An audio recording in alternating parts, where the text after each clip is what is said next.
Muy buenas tardes tengan todos ustedes, bienvenidas y bienvenidos a la Universidad Regiomontana. Mi nombre es Miriam Cantú y tendré el gusto de acompañarlos en este espacio universitario. Saludamos con mucho gusto a nuestros estudiantes de la UR y de otras instituciones de la ciudad que nos acompañan el día de hoy. Nos complace tener el día de hoy a la doctora Claudia Sheinbaum para dialogar con nuestros estudiantes sobre su visión del futuro de México. Me permito invitar a nuestro señor rector, el actuario Ángel Kazán, para que nos ofrezca un mensaje de bienvenida.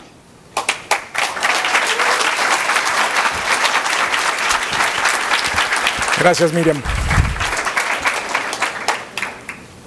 Las instituciones educativas siempre estamos convocadas a ser ese espacio de ideas, de proyectos,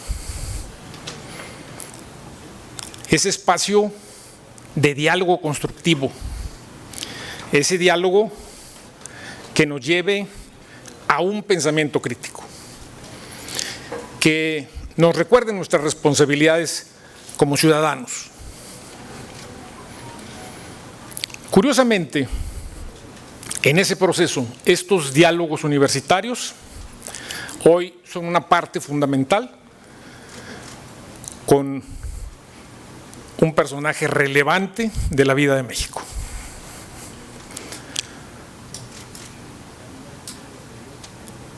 Hace un año se realizó una gran encuesta en 183 países del mundo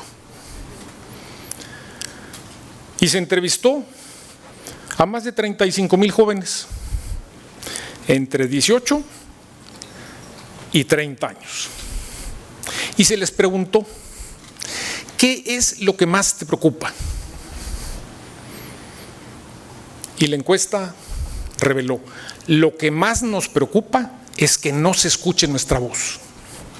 Eso se llevó prácticamente el 60% de las respuestas. Y esa encuesta aquí en México dio exactamente el mismo número.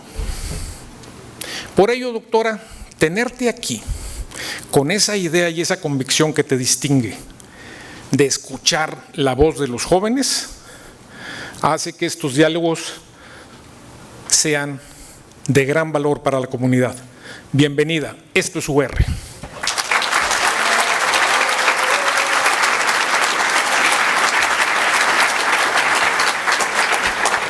Muchas gracias, señor rector. Me permito ahora sí presentar a nuestra invitada el día de hoy, Claudia Sheinbaum.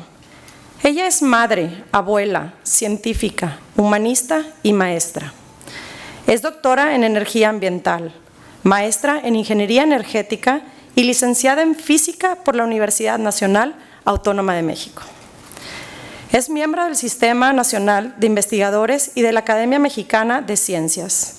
Es autora de más de 100 publicaciones y de 2 libros en los temas de energía, medio ambiente y desarrollo sustentable. Fue jefa delegacional en Tlalpan y la primera mujer electa para la jefatura de gobierno en la Ciudad de México. Una luchadora social que siempre ha defendido las mejores causas. Le damos la bienvenida a la doctora Claudia Sheinbaum a pasar el escenario. Adelante. Sí, adelante. Muchas gracias, me da mucho gusto estar siempre con jóvenes, hombres y mujeres. Uno, aunque ya tiene más edad, yo siempre he dicho que la juventud está en el corazón. En el momento en que uno se siente viejo, es cuando quizá empieza a perder el sentido de la vida y el sentido de la transformación. Así que me da mucho gusto estar aquí con jóvenes de distintas universidades, particularmente de la UR, de la Universidad Regiomontana, y agradezco mucho a Ángel Kazán, rector de la universidad, a todos sus directivos y por supuesto a ustedes. Primero quisiera presentarme, me dicen que es algo breve y después vamos a pasar a hacer preguntas. Quisiera presentar un poco algo de mi vida. Yo tengo 2 hijos ya mayores, Uno es artista y la otra es doctora en filosofía. Mi hijo mayor me acaba de dar un nieto, que es una de mis mayores felicidades. Y durante muchos años de mi vida me dediqué a la academia. Yo soy investigadora titular del Instituto de Ingeniería de la UNAM, con licencia. Y di clases durante muchos años como profesora de la Facultad de Ciencias y la Facultad de Ingeniería. Di la clase de termodinámica y después una clase por muchos años que es Energía y Desarrollo Sustentable y también Energía y Cambio Climático. Estudié física y luego hice mi maestría y doctorado en la UNAM también, en Ingeniería en Energía, pero mi tesis de doctorado la hice en un laboratorio de Estados Unidos, en California, ligado a la Universidad de California en Berkeley, que es el Lawrence Berkeley National Laboratory. Ahí no les digo hace cuánto fue, pero ya fue hace un poco. Y ahí es cuando se empezaba a hablar justamente del cambio climático. Iniciaban todos los estudios relacionados con los impactos del consumo y la producción de energía en las emisiones de estos gases que provocan el cambio climático global. Durante muchos años entonces me dediqué a hacer modelación del consumo de energía en México, cómo se consume, para qué se consume y qué fuentes de energía permiten producir o permiten generar las necesidades o poder cumplir las necesidades que tiene el ser humano, desde el consumo residencial, el consumo industrial, el consumo comercial de la energía. Y la gran pregunta es, ¿cómo puede reducirse las emisiones de gases de efecto invernadero en México? Tuve muchos estudiantes de licenciatura, de maestría, recibí de estudiantes de doctorado. En el 2000 el presidente López Obrador, cuando fue jefe de gobierno de la ciudad, me invita a ser secretaria de Medio Ambiente. Yo entonces había trabajado con el doctor Mario Molina, que en paz descanse, Premio Nobel de Química, mexicano, en un grupo muy grande de investigación que se hizo de cómo reducir las emisiones que producían la contaminación atmosférica en la Ciudad de México. Y a partir de ahí me involucro con el presidente López Obrador, con el hoy presidente López Obrador, aunque desde muy joven participé en muchos movimientos sociales, sobre todo defensa de la educación pública.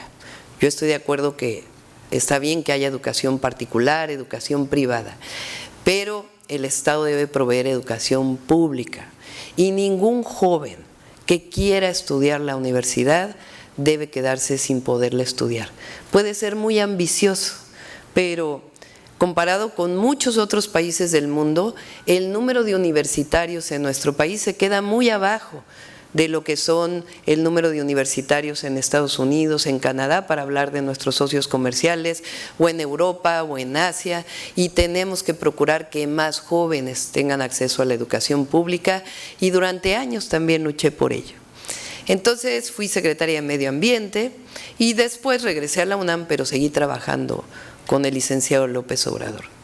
Hasta que en el 2015 pues tomé una decisión muy importante en mi vida, que fue seguirme dedicando a la academia de tiempo completo y en mis tiempos libres ayudar al movimiento de transformación, o ser de tiempo completo servidora pública y por primera vez participar en una elección como persona, ya no solo apoyando a López Obrador, sino participar. ¿Qué fue lo que me tomó o cuál fue la razón que hizo que yo cambiara una forma de vida en donde pues estaba involucrada en distintos organismos internacionales, de Naciones Unidas, viajaba por distintos lugares del mundo, obviamente mis hijos ya eran un poco mayores? ¿Qué fue lo que me cambió de tomar esa decisión de vida a una decisión de entrar a la política de manera más comprometida o definida en términos de mi tiempo? Y fue esta decisión trascendente que desde muy joven me movió, que es transformar a nuestro país para que todos los mexicanos y mexicanas tengan una vida digna. Esa decisión fue fundamental en mi vida. Eso me llevó a competir por primera vez en Morena, a jefa delegacional en Tlalpan, ahí gané. Eso me llevó a la jefatura de gobierno de la Ciudad de México, y hace 6 semanas tomé la decisión de dejar la jefatura de gobierno de la ciudad para participar en lo que representa hoy en nuestro partido una encuesta para definir quién va a ser coordinador o coordinadora nacional de defensa de la transformación y lo que posteriormente siga. Así que para mí, les cuento esta historia, porque para mí academia y política es parte fundamental de la transformación. Ciencia y política no pueden estar desligados. La educación y la transformación del país no pueden estar desligados.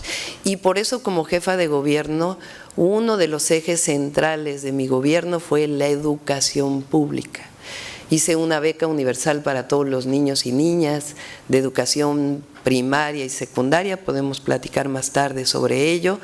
Había una beca que solo se le daba a los de 9 y 10 de promedio. Y se pensaba que eso estaba bien porque incentivas a que todos los niños y niñas tengan una buena calificación. Pero el problema es que está de fondo.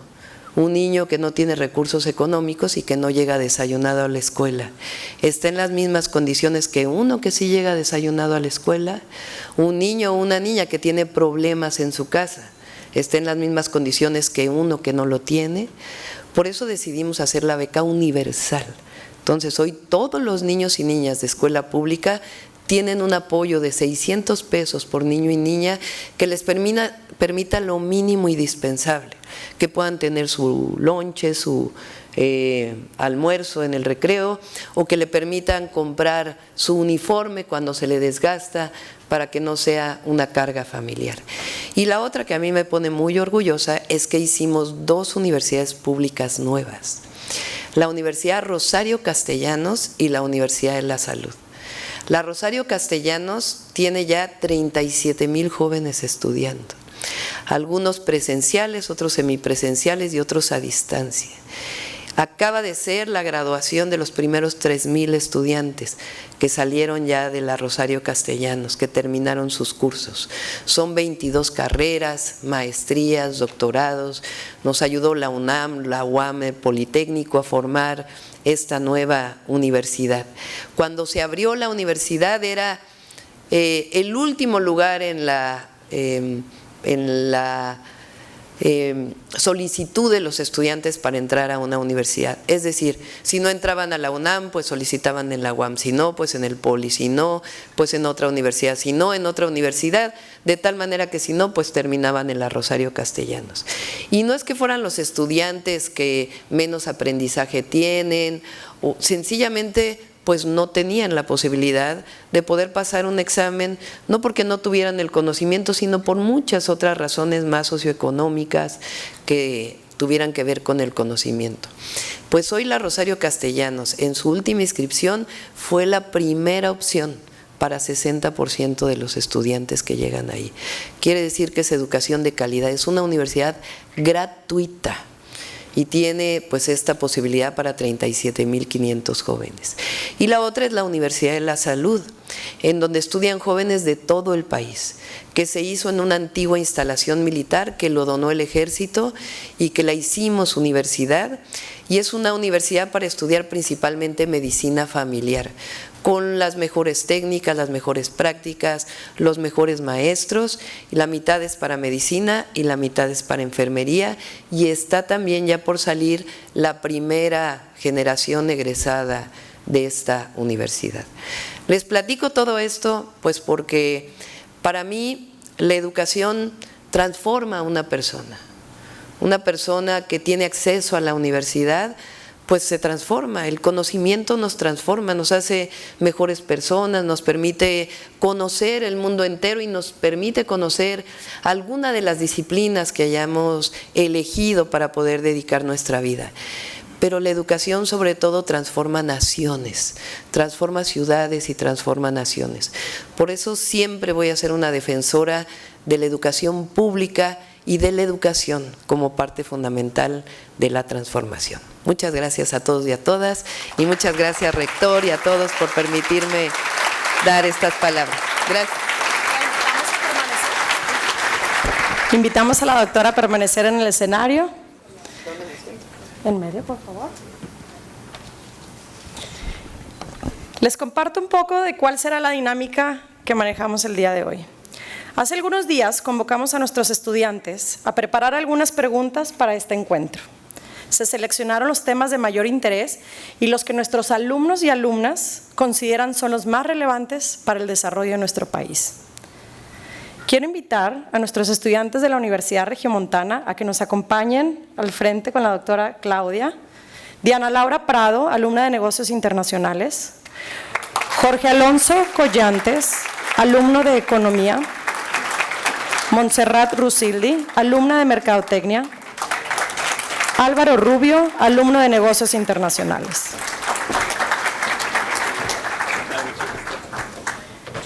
Bienvenidos. Si gustan tomar asiento. Al finalizar de este diálogo, daremos unos minutos para preguntas del público. Bienvenidos nuevamente y adelante.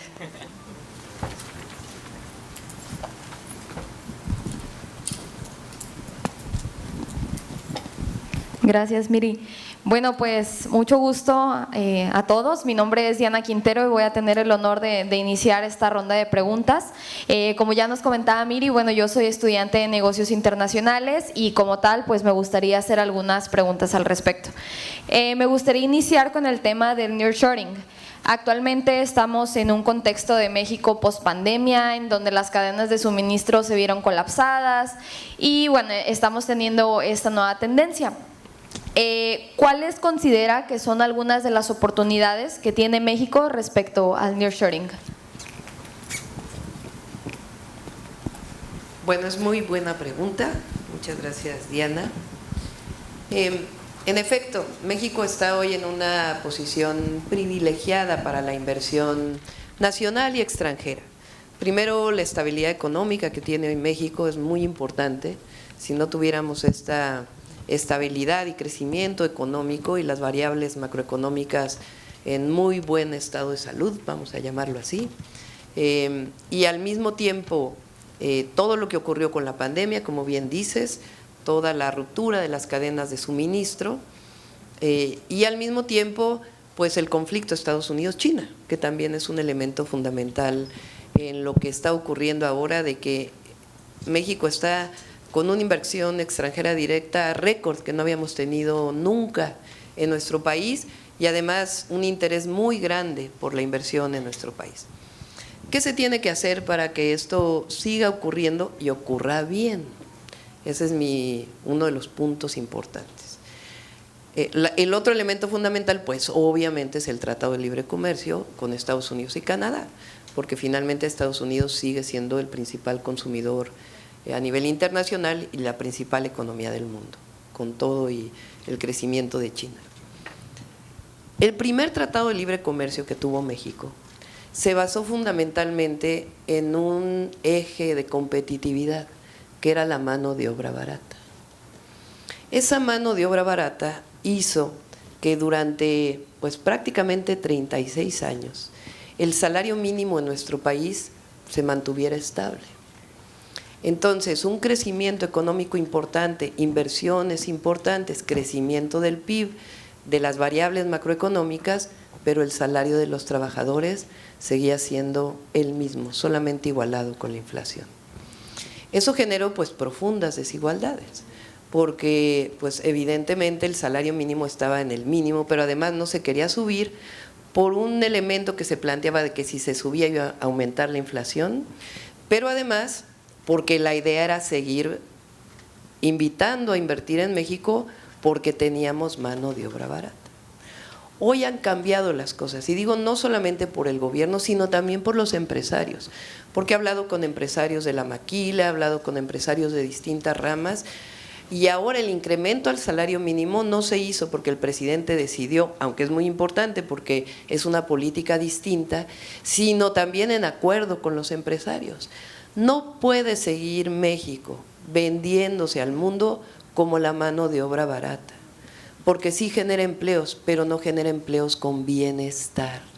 Y lo que buscamos en el país no solamente es generación de empleos, buscamos empleos con bienestar. ¿Qué quiere decir bienestar? Y sobre todo ustedes que están jóvenes. ¿Qué busca un joven que trabaja en una maquila, en una fábrica? Ahora los que van a trabajar en Tesla, Pues por supuesto buenos salarios, pero también quieren un lugar digno donde vivir, también quieren una escuela buena donde vayan sus hijos, sus hijas, también requieren una clínica de salud, un hospital por si enferman ellos o sus hijos. Entonces yo creo que la gran oportunidad que tenemos ahora con el nearshoring y al mismo tiempo con un modelo económico distinto es que esta inversión extranjera que está llegando no solamente se traduzca en empleos, sino que pensemos entre empresarios, gobierno, en la sociedad, en el bienestar de los trabajadores y trabajadoras. Si lo hacemos así, vamos inclusive a generar mayor empleo, porque se van a requerir viviendas, porque se van a requerir calles nuevas, porque se va a requerir inversión en agua, porque se va a requerir inversión en drenaje. Y si nos comparamos con otros países que tienen quizá más nivel de desarrollo, aunque desarrollo ya no es una palabra que se use actualmente, pues justamente buscamos ese esquema para todos los mexicanos y mexicanas. Lo segundo es que sea inversión sustentable. Siempre debemos de considerar que esa inversión pues no puede generar ni mayores emisiones de gases de efecto invernadero y tampoco puede generar una competencia en el consumo humano al agua. No puede ser que por el crecimiento económico, pues ¿dónde va a estar el agua? Y aquí en Monterrey lo viven, y lo viven generar todo el centro y el norte del país. Un tema de estrés hídrico que es indispensable generar las condiciones tecnológicas y de ubicación de las empresas que permita que sean industrias sustentables. Y finalmente también, que también sea en todo el país, que no solamente se quede en el norte, sino que también haya una disminución de las desigualdades territoriales. Así que ya hablé mucho, pero yo lo veo como una enorme oportunidad, pero esa enorme oportunidad no solamente debe traducirse en empleo mal pagado, sino realmente en bienestar para los mexicanos y mexicanas. Muchísimas gracias. Le cedo la palabra a mis compañeros. Bueno, yo voy a preguntar un poco más sobre cómo debe ser uno como persona para poder tener el éxito que vemos aquí como ejemplo a la doctora Claudia. Yo quería preguntarle cuál considera ¿qué considera usted que son los valores fundamentales que debe tener un buen líder en la actualidad?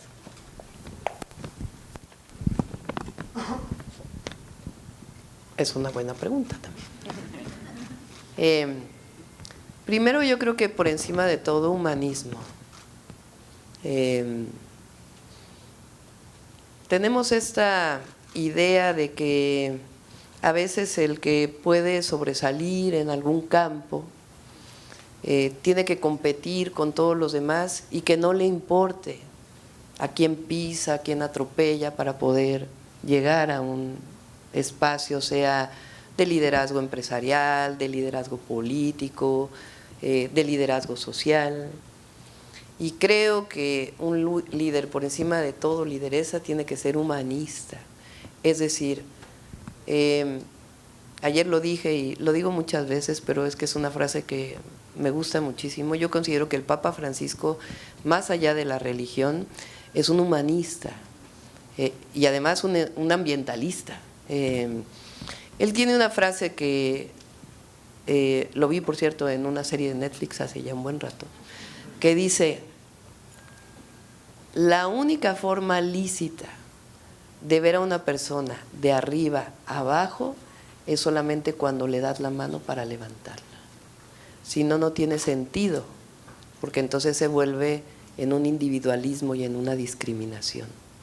Y creo que eso es parte fundamental de un liderazgo, el que no solamente se ve a sí mismo, sino a la sociedad, ya que no se quede nadie atrás de la famosa prosperidad compartida que hemos escuchado muchas veces. La segunda es, que es muy parecida, que piense en eliminar cualquier forma de discriminación, de clasismo, de racismo, y que realmente se convierta en un liderazgo que tome en cuenta a toda la sociedad. Y quizá la última, y también no por ello menos importante, la honestidad.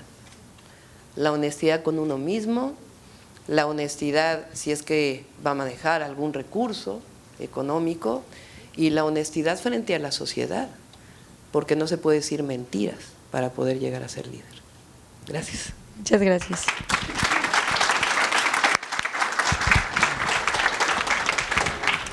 Muchas gracias, doctora, por su breve respuesta. Yo tengo una pregunta que va más hacia las oportunidades para los jóvenes y participación ciudadana.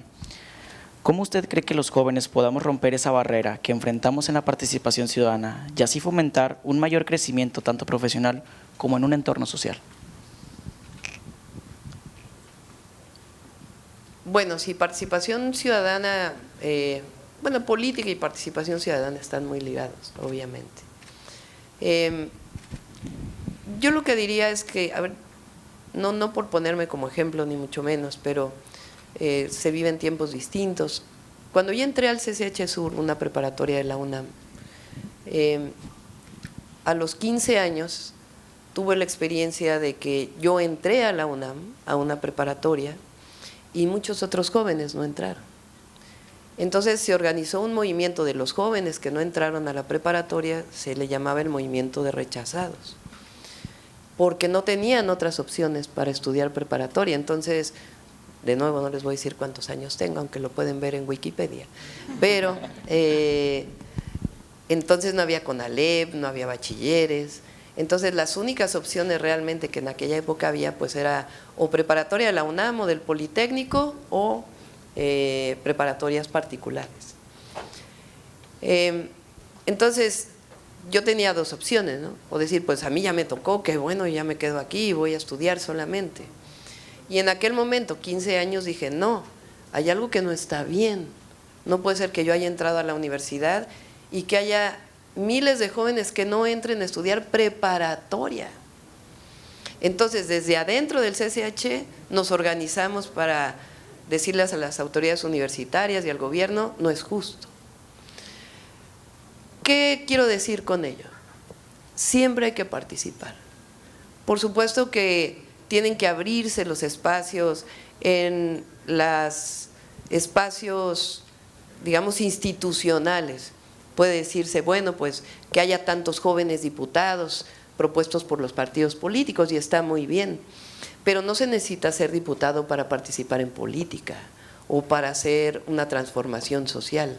Yo creo que lo más importante es que las y los jóvenes no solamente vean por sí mismos, que es importante, porque también es importante estudiar y que les vaya bien y que le echen ganas al estudio, por supuesto, pero que no solamente se vean individualmente, sino que se vean como parte de una sociedad.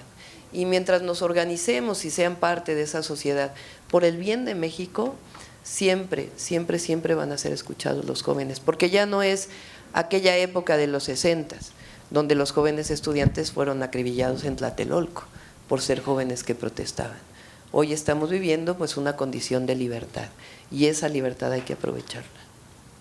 Muchas gracias, doctora. Le cedo la palabra a mi compañero Álvaro para la siguiente pregunta. Yo soy Álvaro y pues bueno, con lo que ya tuvimos como semblanza tuya y pues bueno, como funcionaria pública y a lo largo de tu carrera como académica, has tenido supongo que muchos equipos de trabajo, has convivido con bastantes personas y pues bueno, todo esto con el fin de la promoción de la educación y sobre todo, como mencionas, de que tomando en cuenta de que el desarrollo de las juventudes.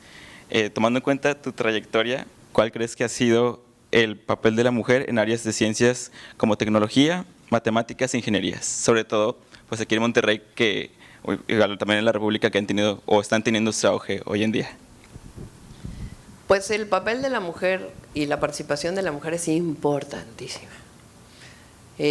Nada más piensen, parece hace mucho, ¿verdad? Pero hace 68 años fue que por primera vez una mujer pudo poner una boleta en una urna.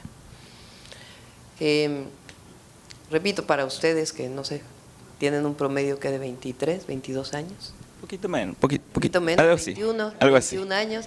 Pues claro, hablar de 68 años parece el Pleistoceno, pero no fue hace mucho realmente en la historia de México. Si consideramos que hasta el 2018, cuando yo llegué a ser jefa de gobierno, la única gobernadora que estaba en la CONAGO era la gobernadora de Sonora, Claudia Pavlovich. Decíamos que éramos 2 mujeres y 2 Claudias, que estábamos como gobernadoras. Yo fui jefa de gobierno y solamente éramos 2. durante toda la historia de México, hasta ese momento solamente había habido 7 gobernadoras en nuestro país, en los 200 años del México independiente. Y ahora, al mismo tiempo, hay 10 gobernadoras electas. Pues por supuesto que cambia la democracia. La participación de la mujer fortalece la democracia en México, fortalece una visión distinta y además permite, pues evidentemente, que haya inclusión, que es algo fundamental en la política hoy y en todos lados. Inclusión en las empresas, inclusión en las organizaciones civiles, en las organizaciones sociales, porque no solamente ocurría en la política, sino en muchas áreas. Hoy organizaciones empresariales, si los conmino a que hagan un estudio, hay muy pocas mujeres que son representantes o muy pocas mujeres que son las gerentes de empresas. Sí hay, por supuesto, y valen mucho, pero hay pocas mujeres. Entonces, hoy estamos en un momento distinto y eso tiene que ver, creo yo, porque primero el movimiento de las mujeres, que ha sido abrumador en todo el mundo y también, por supuesto, en nuestro país. Pero también tiene que ver que cuando llega el presidente López Obrador, es el primer presidente que tiene un gabinete paritario, imagínense. O sea, antes eran 2 mujeres en un gabinete, 1 mujer, 3 mujeres. En el gobierno de Guerrero, me platicaba la gobernadora, eran 20 carteras, secretarías, y solamente había una mujer, que era la de la secretaria de las mujeres, porque ni modo que fuera hombre. Entonces, hoy el ejemplo que se da a nivel federal, pues obviamente impacta en todos los gobiernos, no sé aquí en Nuevo León si sea así, pero en la mayoría de los gobiernos de los estados, pues ya no puede ser que si el presidente puso el ejemplo, en los gobiernos de los estados sea distinto, o en los gobiernos municipales. Entonces ya hay paridad en la mayoría de los espacios. Y así debe ser también en las carreras académicas. Durante muchos años hubo una idea de que las mujeres no éramos aptas para ciertas tareas o no éramos aptas para ciertas profesiones. Y entonces las mujeres no podían ser ingenieras. Yo recuerdo, yo estudié física y la facultad de ingeniería estaba muy cerca. Y era terrible pasar por la facultad de ingeniería porque era un chifladero y lo tomaban a broma los estudiantes de ingeniería. Y claro, para uno era muy incómodo tener que pasar por ahí porque si no tenías que dar una vuelta muy grande y aguantarte que te fueran chiflando durante todo el camino. Pues es una forma de violencia, parece algo simpático, gracioso, pero en realidad pues una la vive de manera distinta. Afortunadamente también eso está cambiando. Y hoy hay muchas mujeres que son médicas, muchas mujeres que son ingenieras, muchas mujeres en computación, en ingeniería de datos, muchas mujeres que son policías, que son bomberas, porque no solamente son profesiones. Y hay que seguir pugnando porque así sea. Y eso también empieza en la educación. Yo no he visto la película de Barbie, pero me dicen que tiene algo que ver con eso, con cambio de estereotipos. Y eso es bueno porque ya si con la Barbie pues también está cambiando eso, pues quiere decir que está cambiando el mundo. Y que las mujeres estamos siendo vistas de una manera distinta. El solo hecho de que una mamá le dé a una niña una muñeca y a un niño un carrito, desde ahí parece que no, pero hay una carga de que las mujeres no pueden ser mecánicas o que las mujeres no pueden ser pilotas, se dice pilotas, pilotos mujeres, o que las mujeres, como no les dan un balón, no pueden ser futbolistas. Recientemente es que el fútbol en México femenil pues está teniendo un auge importante. Entonces yo creo que las mujeres, pero también los hombres, tenemos que luchar por esa igualdad, esa equidad en todos los sectores de la vida, en la profesión. A nosotros nos costó trabajo, pero a mi mamá le costó más trabajo, y a mi abuelita pues le costó más trabajo, y a mi bisabuela pues imagino que le costó todavía más trabajo. Entonces mi generación pues es una antes que la suya, entonces mi generación ya tiene una base importante, pero ustedes, hombres y mujeres, tienen que pugnar siempre por la igualdad. Muchas gracias.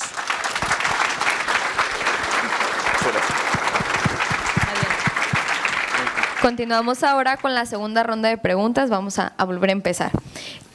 Continuando justo con los temas de negocios, una vez que estaba haciendo una de mis tareas me encontré con un dato muy interesante que decía que al 2018, es decir, todavía sin considerar la pandemia, aproximadamente el 98.6% de empresas privadas en México son micro y pequeños negocios.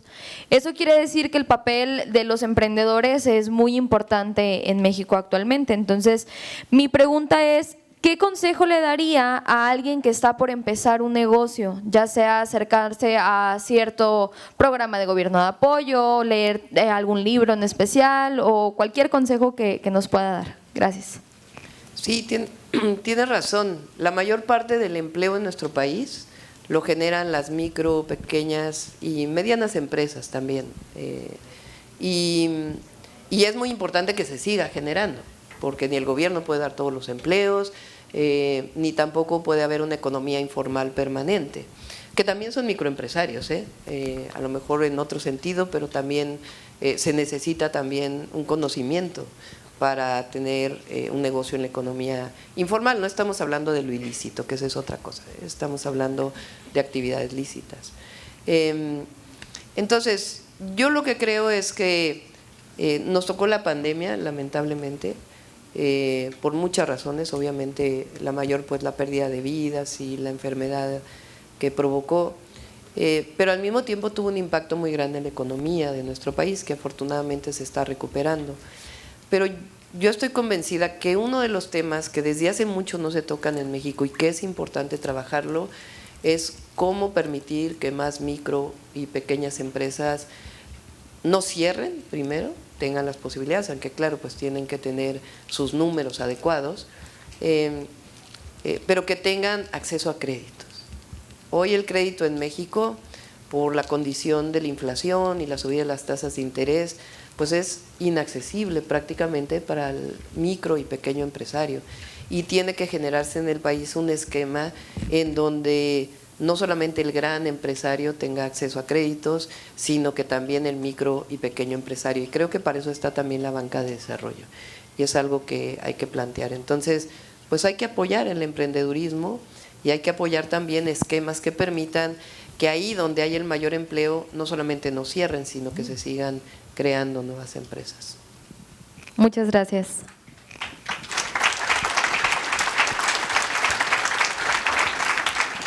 Les voy a platicar algo. En el gobierno de la ciudad, como jefa de gobierno, hay un fondo que se llama el Fondo de Desarrollo Económico, Fondeso. En la pandemia se dio una serie de créditos y después se mantuvieron. Cuando yo llegué al gobierno, la tasa de interés de Fondeso era más alta que la de los bancos. Y supuestamente era para pues apoyar al microempresario, inclusive al autoempleo. Es decir, de una persona que pone un pequeño negocio y le sirve a él y a su familia exclusivamente. Entonces yo cambié por completo el modelo. Al principio, el primer año, bajamos la tasa a 6%, que era pues una tasa prácticamente para la inflación y recuperar un poquito más para el propio fondo. Y ahora se da a 0% de interés. O sea, solamente tienen que pagar el capital que se les prestó. Y se les da 3 meses para que puedan consolidar la empresa con la capacitación y después 2 años para que puedan pagar el crédito. Desde 10,000 pesos hasta 50,000 pesos. Que para un microempresario pues es muchísimo cuando no tienes las posibilidades pues de tener acceso a un mínimo capital que te permita pues lo mínimo indispensable.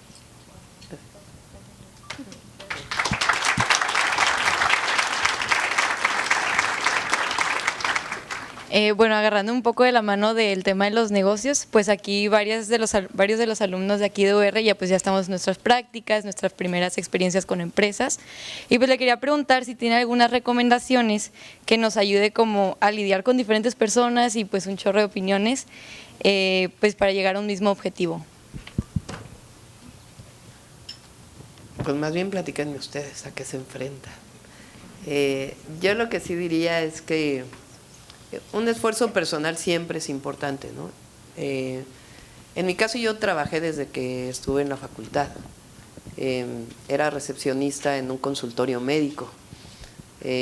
mientras hacía mis tareas de física, 4 horas en la tarde pues era un consultorio médico donde pues contestaba el teléfono, hacía citas, cobraba a los médicos. Y eso pues me permitió a mí y a la familia, aunque pues era una familia de clase media, pues poder hasta cierto punto irme independizando también. Y en ese caso pues siempre fue un trabajo asalariado el que yo tuve. Yo nunca emprendí un negocio, creo que soy mejor servidora pública que a lo mejor emprendedora de negocios, pero para todo se requiere talento. Pero yo creo que para los jóvenes, quizá mi consejo es, pues además de hacer el esfuerzo, nunca se dejen. Si alguien les habla fuerte, si alguien los maltrata, siempre defiéndanse. No por querer mantenerse en un espacio. Claro que cada situación familiar es distinta, ¿verdad?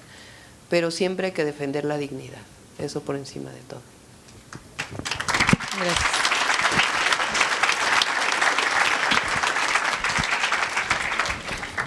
Muchas gracias, doctora.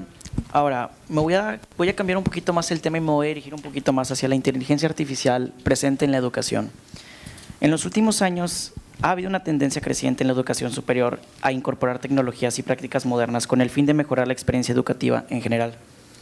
Los sistemas de gestión del aprendizaje, la gamificación, el aprendizaje asistido por video, la realidad virtual y aumentada son algunos ejemplos de cómo la tecnología ha mejorado el compromiso de los estudiantes y la planificación de la educación.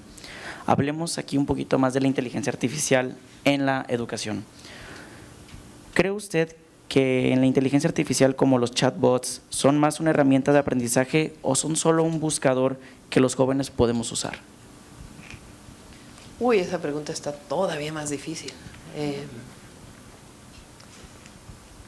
Yo pienso que la educación tiene que ver con aprender a pensar.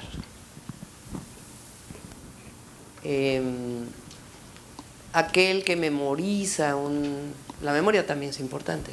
Yo, por ejemplo, no tengo muy buena memoria y tengo que apuntar todo para que me esté acordando. La memoria también es importante, pero la educación tiene que ver con aprender a pensar. Si la inteligencia artificial sustituye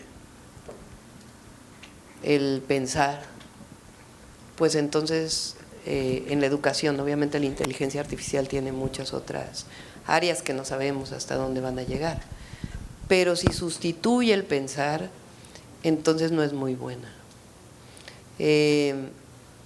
No es muy buena, digamos, sustituirla por el pensamiento. En muchos lugares del mundo están prohibiendo el ChatGPT o otros, porque pues te puede ser muy útil para, como hubiera sido el acordeón en mis épocas, ¿verdad? Te dejan un trabajo y pues adelante el ChatGPT, lo entregas y ni leíste, ni aprendiste, entonces se está uno engañando a uno mismo, ya no solamente al profesor o a la educación, sino que se está engañando a uno mismo. Entonces, ¿es útil? Pues claro que es útil, pero nunca se puede sustituir por lo más importante, que es aprender a pensar. Aprender en ese pensamiento, pues en un pensamiento científico, humanista, cívico, y depende también de cada área, ¿no? Por ejemplo, yo todavía veo a mis alumnos, ¿no? Entonces me dicen que para programar, pues que es buenísimo, yo no lo he hecho. No sé quién sea ingeniero aquí, ingeniera que use computación, que le pones, hazme un programa sobre no sé qué, no sé qué, no sé qué, te lo saca y pues no tiene errores, entonces de ahí pues ya sacan la base para después nada más modificarle un poco. Si eso sustituye tu pensamiento, pues no está bien. Digamos, el agilizar la mente, el aprender a pensar, en leer, porque leer, hay quien dijo leer es fundamental para construir personas, un pensamiento. Ahora con las redes sociales se pierde mucho la lectura. Entonces yo creo que hasta ahí lo dejaría. Pues si sustituye el aprender a aprender, pues entonces no es muy bueno el uso de la inteligencia artificial. Muchas gracias, doctora. Pasamos con mi compañero Álvaro. Esta sería como una pregunta más sobre tu experiencia. Tienes una trayectoria como académica bastante muy buena, es un referente esto también, pero ¿qué tips nos darías? O sea, como nosotros como universitarios sabemos que has hecho muchas cosas relevantes, una de ellas como fuiste nominada al premio de la alcaldesa mundial, pero ¿qué tips nos das a nosotros como estudiantes para nosotros poder tener una vida profesional así súper, así como la tuya, y tener una vida, o sea, pues de nosotros personal, como en un equilibrio? ¿Qué tips nos das para ser más, pues y tener un equilibrio en nuestra vida? Y como también si nos puedes dejar un último mensaje para toda la comunidad UR.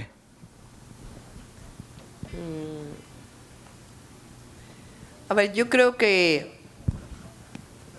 primero uno tiene que estar bien consigo mismo. Parece una frase no de inteligencia artificial, pero de aquellos libros de Supérate a ti mismo. No me refiero a eso, me refiero a que uno tiene que tener confianza en uno mismo. A veces, yo lo digo a veces por las mujeres, ¿no? Que de diferente forma hemos sido violentadas de una u otra manera por la sociedad, y que esa violencia nos minimiza a veces y nos subestima. Y no, pues tenemos que sacar esa estima propia de manera importante. Y nunca vencerse, nunca decir, no pude, pues entonces me retiro. Hay que seguir en la lucha social, en la lucha individual, no echarse para atrás frente a una adversidad, o no arrodillarse frente a un poder, sino siempre estar adelante y sacar lo mejor de uno mismo. Pero al mismo tiempo siempre pensar en los demás, porque si uno está bien con uno mismo y no importa quién está alrededor, aunque esté mal, pues es algo que no va a estar bien para la sociedad. Y uno tiene que ser bueno para uno, para su familia, pero también para la sociedad. No sé si ese es el mejor consejo, pero yo creo que los jóvenes mexicanos y mexicanas tienen que pensar también, ahora que hay tanta información por todos lados, en saber discriminar la información falsa, las famosas fake news, de la información verdadera, formarse su propio criterio, y que ese criterio tenga que ver con la historia de nuestro país, porque aquí en Nuevo León pues hay una manera de pensar distinta, pero somos México. En Chiapas hay una forma en que ha crecido Chiapas, pero somos México. Y siempre que pensemos que somos mexicanos y mexicanas, y que todos, no solamente unos cuantos, tienen que salir adelante, siempre seremos buenos ciudadanos y ciudadanas. Muchas gracias.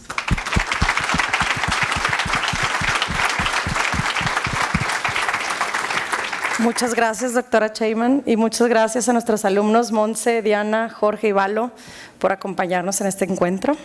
Ahora bien, vamos a dar espacio a un primer bloque de 3 preguntas. Les pido a quienes estén interesados levantar la mano para que mis compañeros puedan acercarse con un micrófono. Tenemos 2 preguntas por allá y una pregunta de este lado. Les pido por favor ponerse de pie, presentarse con su nombre y carrera y ser muy concisos en su pregunta.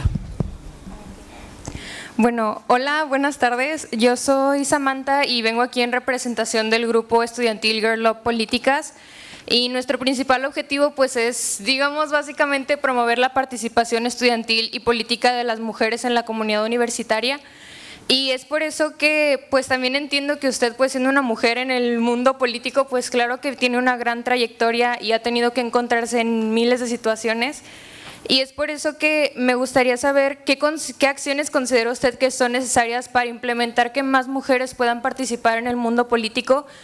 Y también algo que me llama la atención es que usted habla del concepto de bienestar, ya que las mujeres estén en cargos políticos, ¿de qué manera podemos asegurarnos que se estén en un espacio de bienestar donde sus ideas son respetadas o incluso ellas mismas como personas?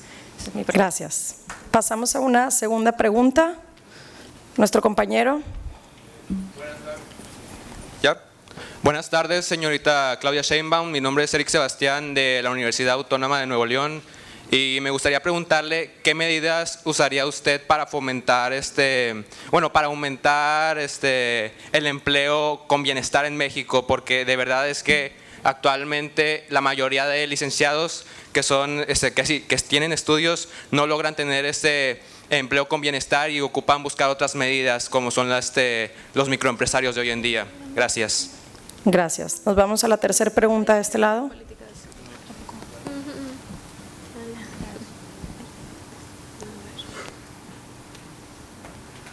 Buen día, doctora. Mi nombre es Luis Telles, soy alumno de arquitectura.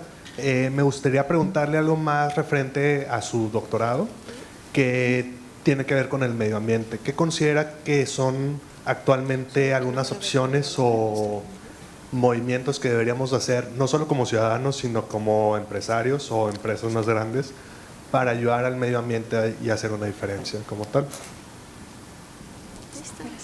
Gracias. Adelante. Bueno, sobre la participación de las mujeres, hoy hay muchas leyes que permiten o normas, no solo leyes, normas, que permiten la participación de las mujeres. Los partidos políticos tienen que proponer la mitad de hombres y la mitad de mujeres para el Congreso de la Unión. Tienen que proponer la mitad de hombres y mujeres para el Senado. Cuando hay varias candidaturas de gobernadores, ahora la mitad tiene que ser mujer y la mitad tiene que ser hombre. Entonces todo ello ayuda, por supuesto, y además ahora, pues mientras más mujeres participen, se vuelve costumbre en la sociedad que las mujeres somos parte de la política. Si hubiera muy pocas mujeres, pues es como algo extraño. Entonces, todas esas normas, leyes, pues evidentemente ayudan mucho. Lo importante, yo creo, además, es que cuando llegamos como mujeres, pues también pensemos en las mujeres. Pensemos en toda la sociedad, pero también en las mujeres. Y no acabemos comportándonos pues de manera masculina y solamente pensando en alguna cosa y no pensar en toda la sociedad. Y al mismo tiempo no vencerse nunca, ¿no? frente a la adversidad.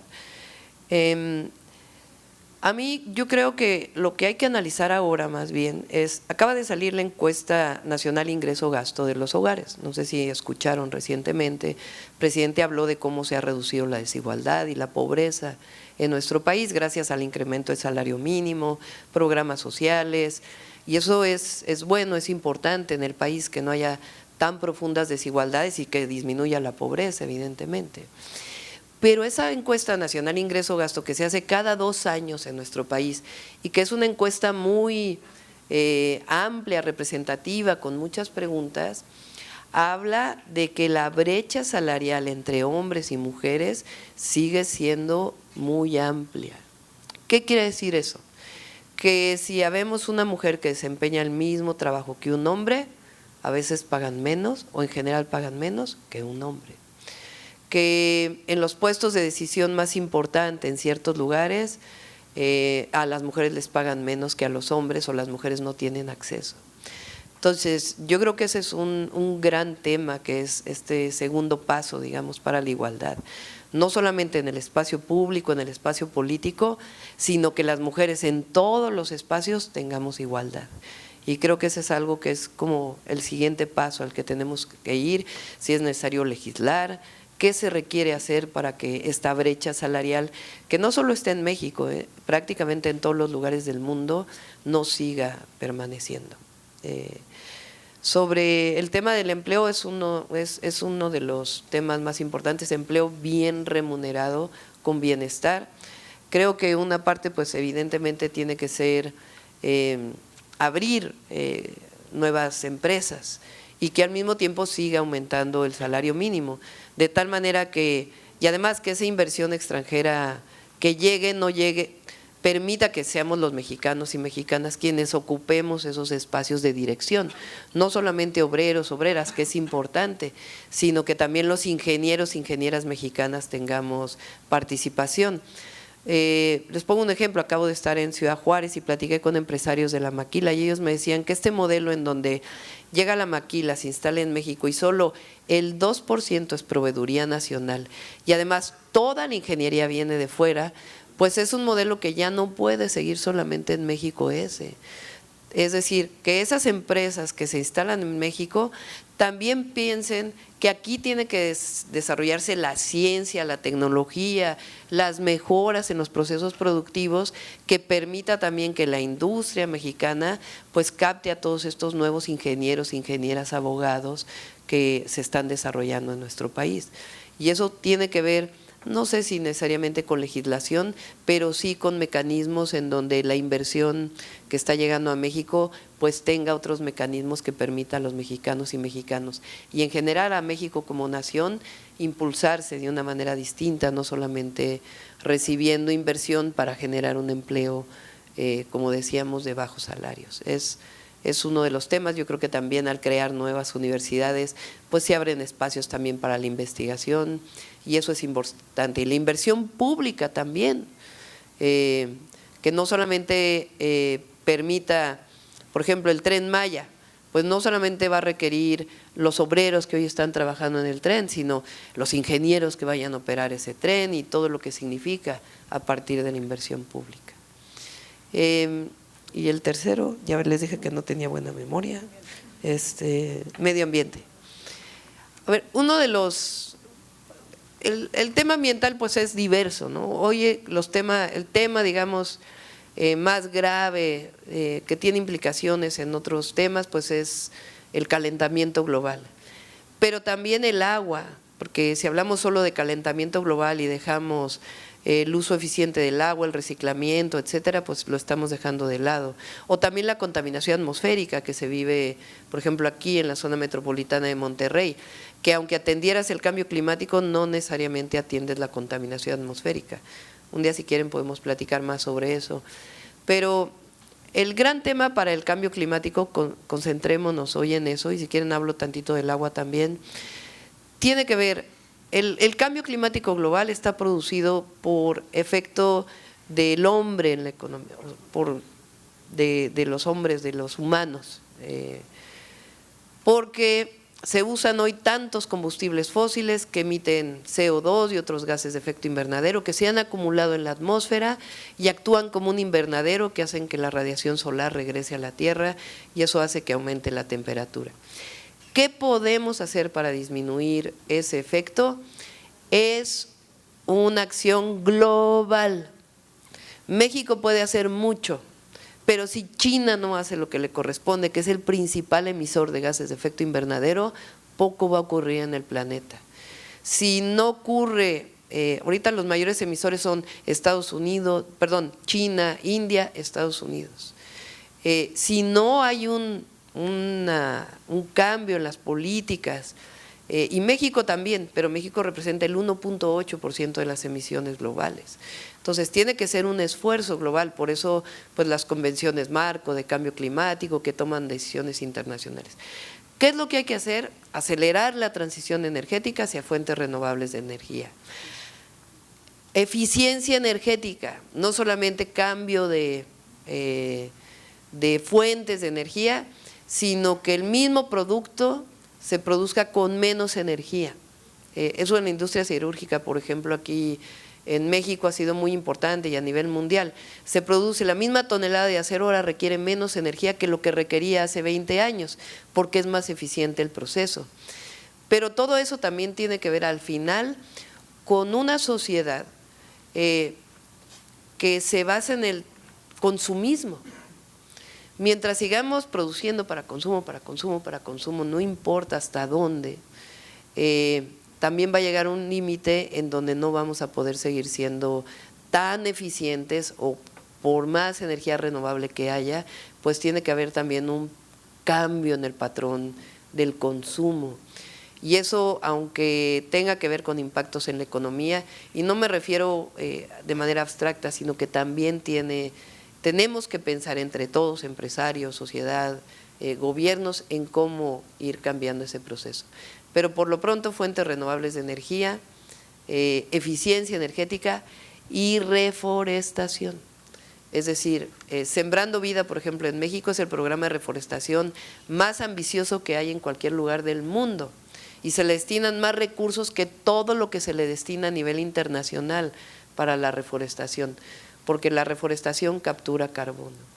Y nada más un tema en el tema del agua.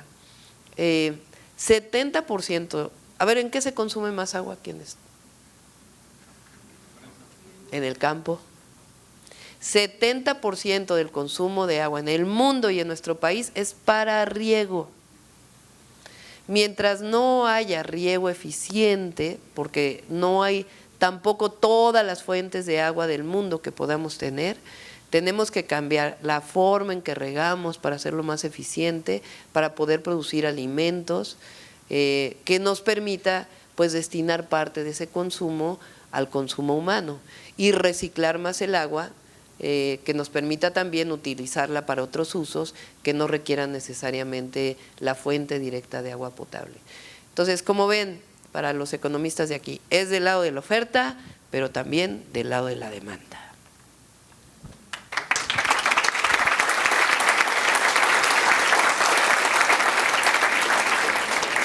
Gracias nuevamente, doctora, por acompañarnos en este encuentro universitario. Gracias a nuestros alumnos. Quiero solicitar al rector Ángel Kazán pase a entregar un reconocimiento a la doctora Sheinbaum como un recuerdo de este encuentro.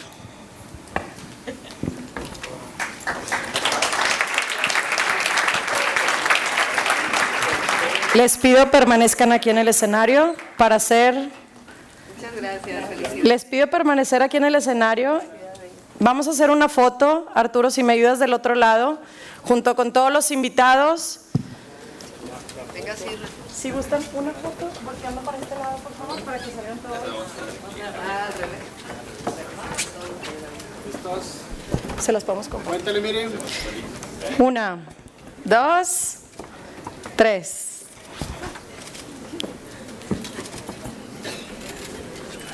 Agradecemos la presencia de la doctora Claudia Sheinbaum en el día de hoy. Muchas gracias a todos los que nos acompañaron de manera virtual y de manera presencial. Que pasen todos muy buenas tardes. Gracias.